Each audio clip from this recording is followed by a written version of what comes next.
اللہ الرحمن الرحیم۔ تمام سننے والے، دیکھنے والے، تمام صاحبان اور تمام سنگی ساتھی جو مجھے سنتے ہیں، ان کو میری طرف سے بہت بہت سلام ہو، اور گزارش ہے کہ اس کو شیئر ضرور کیا کریں، تاکہ ظاہر ہے کہ اچھی بات ہی بتائی جاتی ہے، اور مسائل کے اوپر آج کل ہم بول رہے ہیں، تو مسائل کا پتہ ہر مسلمان کو ہونا بہت ضروری ہے، اور یہ صدقہ جاریہ ہے۔ روزمرہ زندگی میں دینی مسائل کا ہمیں علم ہونا ہمارے لیے بہت ہی ضروری ہے، تاکہ ہم گناہوں سے بچ سکیں اور نیکیوں کی طرف راغب ہوں۔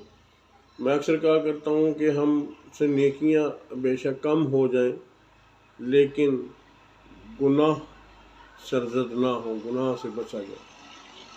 تقویٰ اسی کا نام ہے۔ پلڑے میں نیکیاں بے شک کم کر لو، لیکن گناہ کو داخل نہ کرو۔ بہرحال اللہ خیر عطا فرمائے، اللہ بہت خیر عطا فرمائے، اللہ بہت خیر عطا فرمائے۔ آج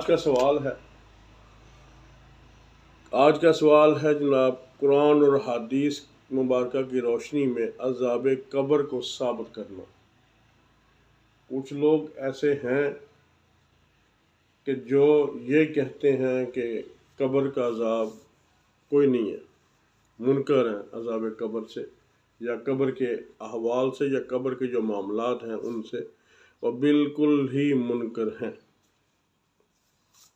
اس لیے یہ سوال بھی اکثر اٹھایا جاتا ہے، اور جو منکر نہیں ہیں ان کے پاس بھی علماء کو نکال کر، فقہا کو نکال کر، جن کا تعلق ہے مدارس کے ساتھ، مساجد کے ساتھ، تو ان کو نکال کر، باقی اللہ ماشاءاللہ بہت سے لوگ ایسے ہیں جن کو پتہ ہی نہیں ہے، بلکہ بڑے مسائل ہمارے روزمرہ جیسے وضو کے مسائل ہیں، غسل کے مسائل ہیں، پانی نہ ملے تو پھر ہم نے کیا کرنا ہے، یہ مسائل ہیں، یہ ہم جانتے نہیں۔ اللہ ہمیں جاننے کی توفیق عطا فرمائے۔ تو آتے ہیں اپنے جواب کی طرف۔ جواب اس کا یوں ہے، بلکہ اس کو ثابت کریں گے انشاءاللہ العزیز قرآن سے، اور یہ مختصر سا ہی جواب ہوگا۔ اور میں شروع کرتا ہوں قرآن مجید فرقان الحکیم کی سورۃ المومن کی آیت نمبر 41 سے۔ اللہ فرماتے ہیں، النار یعرضون علیہا غدوا وعشیا ویوم تقوم الساعۃ ادخلوا آل فرعون اشد العذاب۔ انہیں قوم فرعون کو جہنم کی آگ پر صبح و شام پیش کیا جاتا ہے۔ یہ ترجمہ میں ملاحظہ کر رہا ہوں، اور بڑا ٹھہرا ٹھہرا کے آپ کو سنا رہا ہوں، تاکہ آپ کو ایک ایک لفظ کی سمجھ لگے۔ اور جب قیامت قائم ہوگی تو فرشتوں کو حکم دیا جائے گا کہ فرعونیوں کو زیادہ سخت عذاب میں داخل کرے۔ اس آیت سے یہ تو ثابت ہو گیا، جو قرآن کو ماننے والے ہیں، جو قرآن پر چلنے والے ہیں، جو قرآن کو پڑھنے والے ہیں، جو قرآن کے مطابق زندگی گزارنے والے ہیں، ان کے لیے تو یہ ایک آیت ہی کافی ہے کہ ان کے تو ایمان میں جو مانتے ہیں پختگی آئے گی، جو نہیں مانتے اللہ کرے وہ مانے۔ اس آیت میں قیامت سے پہلے فرعون اور قوم فرعون کو صبح و شام نار جہنم پر پیش کیے جانے کا ذکر ہے۔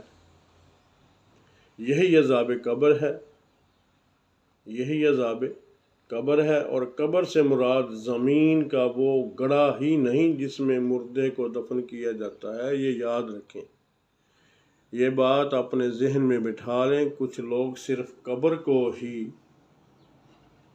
قبر کا جو گڑھا ہے، جو قبر ہے، وہ جو گڑھا کھودا جاتا ہے اسی کو قبر کہتے ہیں۔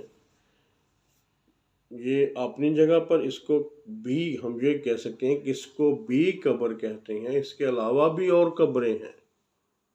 یہ مسئلہ اگر آپ نے سمجھ لیا تو کئی مسئلے آٹومیٹکلی آپ کے سمجھ میں آ جائیں گے۔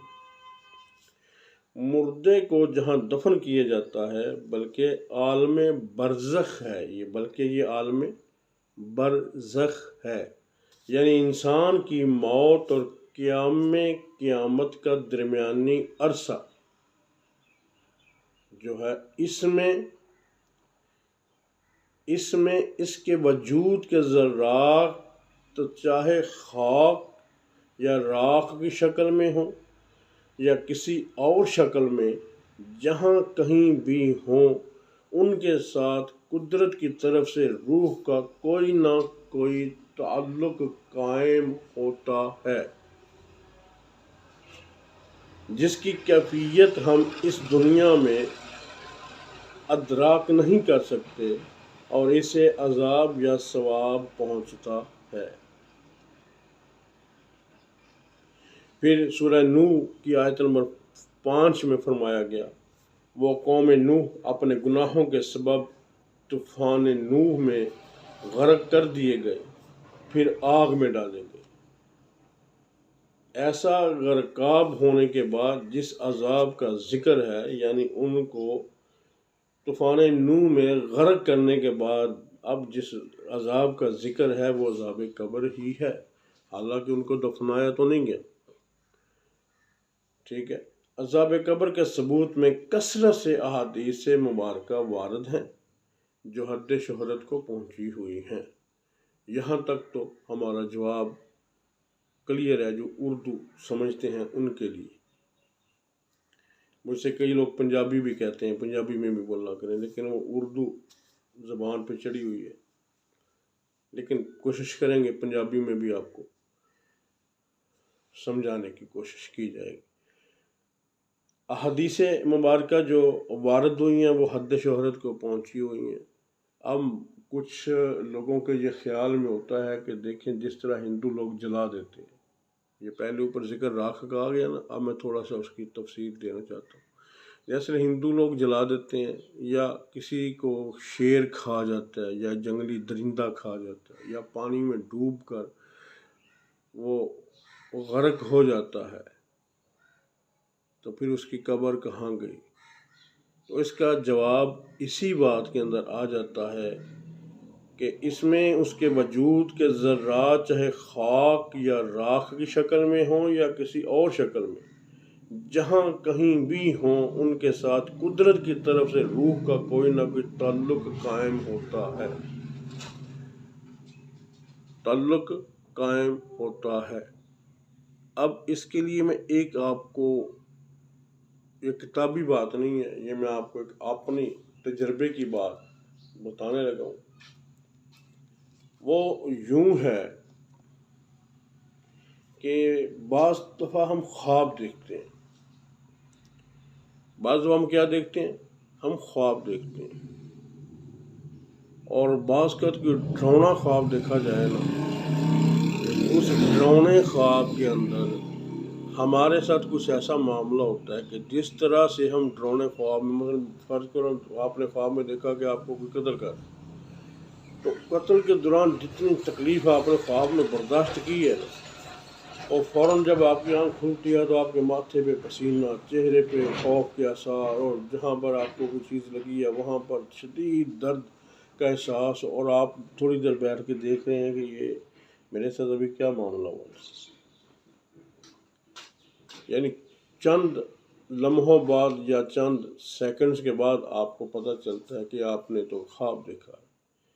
وہ چند لمحے جو گزرے ہیں، جس سوچ میں گزرے ہیں کہ یہ میں نے کیا دیکھا، وہ آپ کو خواب ہی نہیں لگے، وہ حقیقت لگے آپ کو۔ یہ ایک اشارہ ملتا ہے آپ لوگوں کو کہ بندے دیکھ، تو یہ مت سمجھ کہ جو تو اس جسم کو لے کے جائے گا، یہ جسم تو کئیوں کا کیڑوں نے بھی کھا جانا،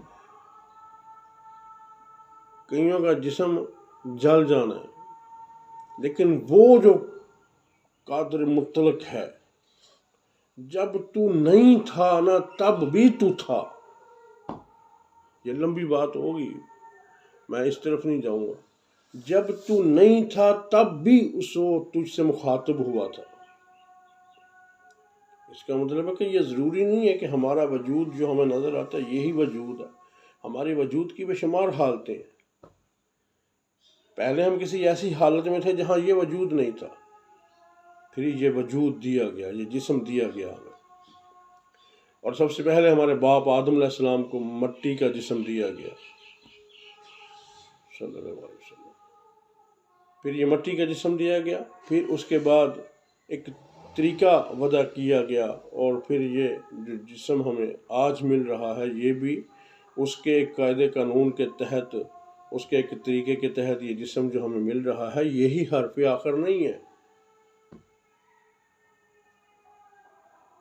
اس کے اوپر بھی انشاءاللہ جب اس کا بھی وقت آئے گا تو اس پہ بھی انشاءاللہ بولوں گا، کوشش کروں گا یہ 5-5 10-10 منٹ میں، تاکہ سبھی آسانی سے اس کو سن بھی لیں، سمجھ بھی لیں، آپ کو ایک ایک سوال کا جواب بھی آپ تک پہنچ جائے۔ یہ تفہیم المسائل جو کتاب پروفیسر مفتی منیب الرحمان صاحب نے لکھی ہے، یہ پوری کتاب میرا دل ہے کہ میں آپ کو ایک ایک سوال کر کے آپ تک پہنچا دوں۔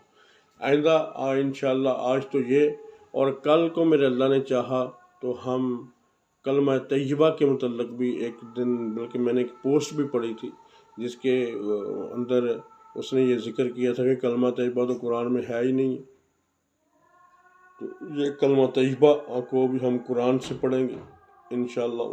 کل میرے اللہ نے چاہا تو اس کی منظوری ہوئی تو کل ہم کلمہ طیبہ کو قرآن سے پڑھیں گے، اس پہ تھوڑی سی روشنی ڈالیں گے، جتنی ڈال سکے، یہ 10 منٹ میں، 12 منٹ میں، یا 15 منٹ میں اتنی روشنی ڈالیں گے۔